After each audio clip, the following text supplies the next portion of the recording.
Hello my dear students, मैं आज़ाद sir आपका अपना YouTube channel mentor study point में स्वागत है।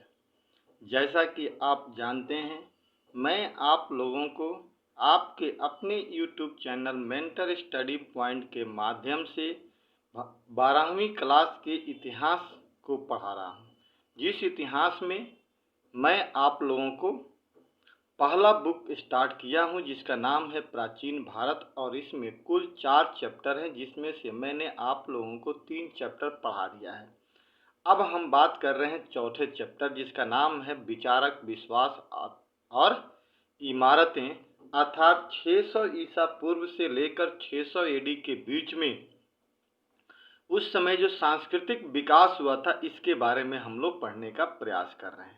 इसके अंतर्गत दोस्तों मैंने आपको अभी तक परिचय पढ़ाया है, सांची की एक झलक को समझाने का प्रयास किया।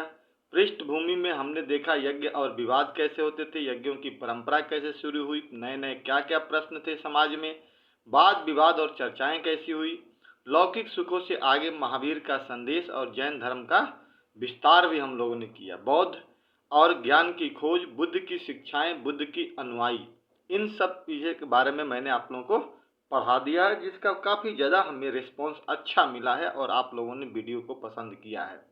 ठीक है दोस्तों, इस तरह से अगर प्यार मोहब्बत बना रहा आपका मेरे साथ तो निश्चित तौर पे आपका ये अपना YouTube channel mentor study point जल्दी ही अपनी बुलंदियों पर पहुंचने में सक्षम हो सकता है। और मैं तो अपनी तरफ से मेहनत कर ही रहा हूँ आप लोगों के लिए, जितना हमसे हो सकेगा उतना मैं मेहनत करूँगा ताकि लॉकडाउन में बैठे बैठे घर पे आप अपनी पढ़ाई को निरंतर रूप से जारी रखें और आगे बढ़ते रहें। ठीक है दोस्तों, आज हम लोगों को इसमें पढ़ना है स्तूप के बारे में। हम बताएंगे कि बौद्ध धर्म में स्तूप का क्या महत्व था, स्तूप क्यों बनाए जाते थे, कैसे बनाए जाते थे और इनकी संरचनाएं कैसी होती थी। इन 4 बिंदुओं पे आज हमें चर्चा करना है। काफ़ी ही महत्वपूर्ण यहाँ से क्वेश्चंस बनते हैं, खास करके लिखने वाले क्वेश्चन होते हैं। ठीक है दोस्तों, इससे पहले मैं एक चीज़ आप लोगों को याद दिला दूँ ताकि आप भूल ना पाएँ। अगर आप में से अभी तक किसी ने मेरे चैनल को सब्सक्राइब नहीं किया है तो आप प्लीज़ इसे सब्सक्राइब कर दीजिए और अपने दोस्तों के बीच में ज़्यादा से ज़्यादा शेयर करने का प्रयास कीजिए और लाइक ज़रूर कीजिए ताकि हमारा मनोबल बढ़ता रहे। ठीक है दोस्तों, तो हम लोग आज इस वीडियो के माध्यम से स्तूप क्यों बनाए जाते थे, स्तूप कैसे बनाए गए और स्तूप की संरचना कैसी होती थी, इसकी जानकारी प्राप्त करेंगे। ठीक है दोस्तों, चलिए आगे हम लोग वीडियो की तरफ बढ़ते हैं और बात करते हैं सबसे पहले हम लोग स्तूप की। यह स्तूप होता क्या था?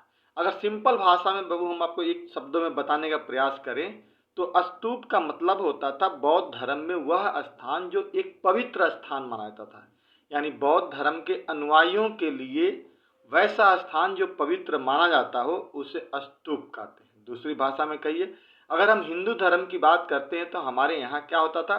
मंदिर होती थी। ठीक है, होता है। अगर हम इस्लाम की बात करें तो मस्जिद होता है, हम क्रिश्चियन की बात करें तो हमारे गिरजाघर होते हैं। ठीक इसी प्रकार बौद्ध धर्म में क्या होता है? स्तूप होता है, जहाँ पे बुद्ध से जुड़ी हुई चीज़ों को रखी जाती है और उसकी पूजा की जाती है। इसी को बाबू स्तूप कहते हैं। बात आपको समझ में आ गई होगी और फिर हम इसे अब बताते हैं कि कैसे कैसे प्रक्रिया था ये। आरंभ में स्तूप टीले होते थे।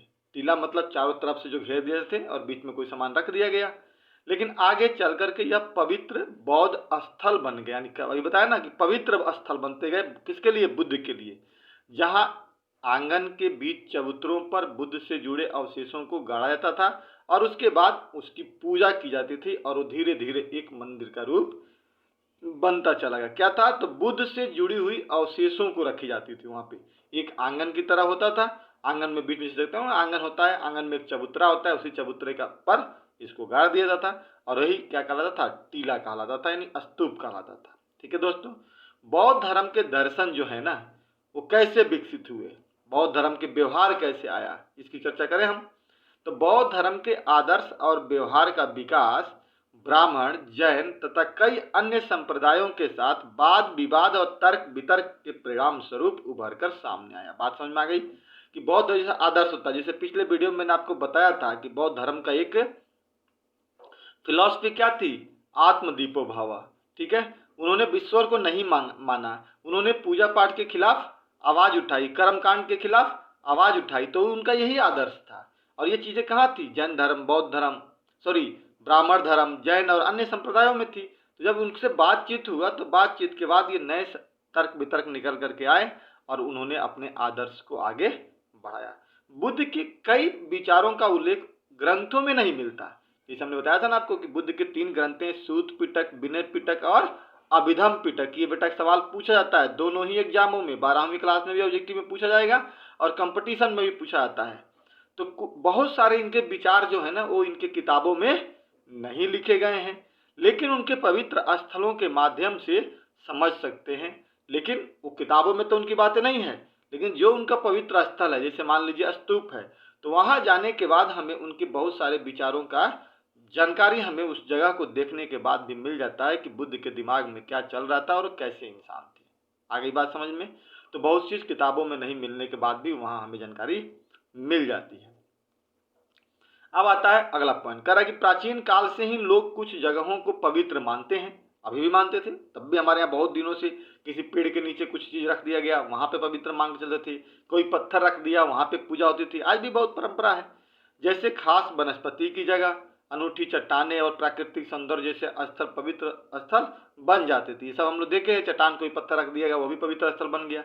जहां पर एक छोटी सी वेदी भी बनी रहती थी, छोटी सी एक मंदिर बन जाती थी, इसी को हम लोग चैत्य कहते थे। आ गई, यानी चैत्य का विकास हुआ बुद्ध बौद्ध धर्म में। चैत्य क्या होता था? तो प्राकृतिक जगहों पे कुछ चीजें होती थी जहाँ पे छोटे से एक मंदिर के समान होता था, कुछ पतली सी चीजें होती थी और उसी को हम लोग चैत्य कहते थे। आगे चल करके बौद्ध धर्म में बहुत सारे चैत्यों का विकास ऐसे ही हुआ। इस प्रकार बौद्ध साहित्य में कई चैत्यों की चर्चा मिलती है जिसमें बुद्ध से जुड़ी हुई जगहों का वर्णन किया गया है। जैसे जन्म स्थान लुम्बिनी के बारे में बताया गया है, ज्ञान की प्राप्ति स्थान बोध गया के बारे में बताया गया है, प्रथम उपदेश का स्थान सारनाथ जो दिए थे। ये सब बेटा क्वेश्चन आपके लिए इंपॉर्टेंट है कि जन्म स्थान, सबसे पहले जन्म कहाँ हुआ था? लुम्बिनी में। उन्होंने ज्ञान की प्राप्ति कहाँ हुई? बोध गया बिहार में। पहला उपदेश उन्होंने कहाँ दिया? सारनाथ में। और महापरिनिर्वाण यानी उनकी मृत्यु कहाँ हुई? कुशीनगर इत्यादि। यही वह स्थान था जो बौद्ध धर्म को पवित्र स्थान के रूप में जाना गया। अशोक ने लुम्बिनी की यात्रा भी की थी। अशोक जो था ना सम्राट, वो गया था। तो अब जो भी कहीं कहीं जहां भी इनका मिला है ना, वो यही 4-5 जगह है। उनके जन्म से जुड़ा हुआ, उनके ज्ञान से जुड़ा हुआ, उनके उपदेश से जुड़ा हुआ और उनकी मृत्यु से जुड़ी हुई जगह है जहाँ पे स्तूप दिखाई देते हैं या चैत्य दिखाई देते हैं और लोग उनके अवशेषों को रख करके वहां पे पूजा पाठ करते हैं। ठीक है दोस्तों, आई बात समझ में? तो अब आपको ये बात समझ में आ गई होगी कि स्तूप क्या होता है। तो हमने आपको स्तूप के बारे में बता दिया कि यह स्तूप उनके पूजा स्थल को हम लोग कहते हैं जहाँ पे उनसे जुड़ी हुई विभिन्न स्थानों को रख करके पूजा पाठ की जाती थी। अब सवाल आता है कि स्तूप क्यों बनाए जाते थे? जी बनाए क्यों जाते थे? सवाल तो आया ना। तो निश्चित तौर पर जब स्तूप को हम मंदिर कह रहे हैं तो बनाए भी जाते होंगे मंदिर के लिए, पूजने के लिए, लेकिन ये बौद्ध धर्म तो पूजा पाठ नहीं मानता है। तो कह रहा है कि टीला या स्तूप उसे कहा जाता था जहाँ बुद्ध से जुड़ी हुई कुछ अवशेष जैसे अस्थियां गाड़ दी जाती थी। इसे ही पवित्र स्थान को स्तूप कहा जाता था। अब स्तूप क्या हो गया? पवित्र स्थान हो गया जहाँ पे बुद्ध से जुड़ी हुई चीजें को रखी गई थी। स्तूप बनाने की प्रक्रिया शायद पहले से ही रही होगी बौद्ध धर्म काल में, उससे पहले से भी रही हो, लेकिन आगे चल करके ये जुड़ किससे गया? बौद्ध धर्म के साथ बेटा जुड़ गया। बौद्ध काल से यह बौद्ध धर्म से जुड़ गया। इसमें ऐसे अवशेषों को रखा जाता था जिन्हें पवित्र माना जाता था। जैसे बुद्ध से जुड़ा हुआ जो भी अवशेष था ना, उसको रख देते थे स्तूप में, इसे पवित्र मानते थे। इसलिए इस समूचे स्तूप को बुद्ध और बौद्ध धर्म के प्रतीक के रूप में प्रतिष्ठा मिली। पूरे जितने भी स्तूप थे ना, सब इसके बौद्ध धर्म से ही जुड़े हुए इसको प्रतिष्ठा मिली। बात समझ में आ गई होगी कि क्यों बनाया जा रहा है? क्योंकि उनके पवित्र स्थल माने जाते थे। अशोकावदान के अनुसार एक किताब है, अशोक ने बुद्ध के अवशेषों का विभिन्न शहरों में बांटकर उस पर स्तूप बनाने का आदेश दिया था। बहुत बड़ा भक्त था ये अशोक, मौर्य साम्राज्य में, हमने दूसरे चैप्टर में पढ़ा है। तो उसने क्या किया था कि इनके अवशेषों को अलग अलग शहरों में बांट करके वहां पर रख करके और वहीं पर स्तूप बनाने का आदेश भी दिया। ईसा पूर्व 2री शताब्दी तक भरहुत, सांची और सारनाथ जैसे जगहों पर स्तूप बनाए जा चुके थे। हमने पढ़ा है, हमने सांची के स्तूप के बारे में भी हमने पढ़ा है, भरहुत है, सारनाथ है। यहाँ पे स्तूप बुद्ध से बने थे, जुड़े हुए। क्यों? क्योंकि उनके पवित्र स्थान माने जाते थे उनको। इस प्रकार बुद्ध के अवशेषों को एक पवित्र स्थान देने के लिए स्तूप बनाया गया। सवाल ऊपर में क्या था कि स्तूप क्यों बनाए जाते थे? तो उनके पवित्र जो जुड़े हुए जो सामान थे उनको एक जगह देने के लिए स्तूप बनाए जाते थे। ठीक है दोस्तों, आप इसे लिख लेंगे लिखने वाले एग्जामों में। अब कह रहा है कि स्तूप कैसे बनाए जाते थे। स्तूप पलाया के स्तूप क्या हुआ, मैंने आपको बता दिया। स्तूप क्यों बनाए जाते थे, क्योंकि बुद्ध से जुड़ी हुई चीजों को वहां रखी जाती थी। अब तीसरा सवाल है कि स्तूप कैसे बनाए गए। विभिन्न प्रकार के लोगों को के द्वारा दिए गए दान से बनाए गए। अब बता आगे समझ में कि स्तूप कैसे बनाए गए जी। तो स्तूप विभिन्न प्रकार के लोगों द्वारा दिए गए दान से बनाए जाते थे। इसकी जानकारी हमें स्तूपों की वेदिकाओं और स्तूपों पर मिले लेखों से पता चलता है। अब देखिए, आज भी देखिएगा मंदिर बनता है ना, तो वहाँ पे साइड पे दीवार पे बहुत सारे लोगों का नाम मिल जाता है। उसी तरह से स्तूप में वेदिकाएं होती थी, उसके साइड में ना बहुत सारे नाम मिल जाते थे। उसमें ये लिखा जाता है कोई राजा है, कोई शिल्पकार है, कोई श्रेणी है, इसने इतना पैसा दान दिया यहाँ पे, और उसी दान से क्या हुआ, स्तूप बनाए गए। तो पूछा गया सवाल कैसे बनाए गए, तो लोगों द्वारा दिए गए दान के माध्यम से बनाए जाते थे। ठीक है ना। इसकी जानकारी हमें वेदिकाओं के और स्तूप पर लिखे गए अभिलेखों से मिलता है चलता है कि स्तूप को बनाए एवं सजाने के लिए राजा, शिल्पकार, व्यापारी श्रेणी, महिलाएं, पुरुष, भिक्षु और भिक्षुनी जो बौद्ध धर्म में कहे जाते थे द्वारा दिए गए दानों से ये बनाए जाते थे। आगे बात समझ में, इनके द्वारा ही दान दिया जाता तो स्तूप बनाए जाते थे। ठीक है दोस्तों, आगे चलते आगे बात करते हैं स्तूप की संरचना कैसी होती थी। अब कैसा बनता था जी, तो इसको दिखाने से पहले मैं आपको ये डायग्राम दिखा देता हूँ कि ये था हमारा स्तूप उस समय का। ये चारों तरफ आपका क्या है, ये जो है एक देखिए नीचे ये चबूतरा से बना हुआ है, ये पूरी तरह से ये जगह बना हुआ है। इधर भी एक टीला की तरह ये बन गया है, इधर भी एक टीला की तरह बन गया है। ठीक है दोस्तों, ये टीला की तरह इधर बना हुआ है। उसके बाद बीच में ये स्थान होता था, ये यहाँ पर ये टीला होता था, ये यहाँ पे बना होता था। फिर ये एक गोला अंडाकार जगह बनता था, इसके ऊपर ये अंडाकार को अंड बोलते थे, फिर इसको हर्मिका बोलते थे, ऊपर में इष्ट होता था। तो इस प्रकार से दोस्तों जो था ना, वो बनाने का प्रयास किया जाता था स्तूप को, और यही स्तूप होता था, यही उसकी संरचना होती थी। यहाँ पे गेट होता था, यहाँ पे इस गेट के माध्यम से क्या होता था, अंदर यहाँ से ये लोग एंट्री करते थे, और इस प्रकार से हमारा स्तूप को बनाने की प्रक्रिया पहले से ही चली आ रही थी। आगे बात समझ में, आप इसको देखेंगे तो बना के समझ में आ जाएगा। अब हम कह रहे हैं कि स्तूप की संरचना कैसी। शुरू में स्तूप तो एक टीला की तरह होता था, एक टीला मतलब एक खंभ की तरह। टीला का जन्म एक गुलाब लिए हुए मिट्टी के टीलों से होता था। गुलाब मतलब गोल होता था, जिसे बाद में अंड कहा गया। इसी गोल को क्या कहने लिया, अंड। अभी मैंने मैप में समझाया ना कि यहाँ पे ये जो है ये पूरा का गोल रचना है जो है अंड के रूप में होता था, जिसमें कई चकोर और गोल आकार अंड कहा गया। लेकिन धीरे धीरे इसकी संरचना जटिल होती गई, जिसमें कई चकोर और गोल आकार का संतुलन भी बनाया गया। आगे चल करके अंड के ऊपर एक हर्मिका होती थी, जो छज्जे जैसा देवताओं के घर का प्रतीक होती थी कि यहाँ पे देवता अपना आकर के रहते थे। हर्मिका से एक मस्तूल निकलता था जिसे इष्ट कहते थे, जिस पर एक छतरी लगी होती थी।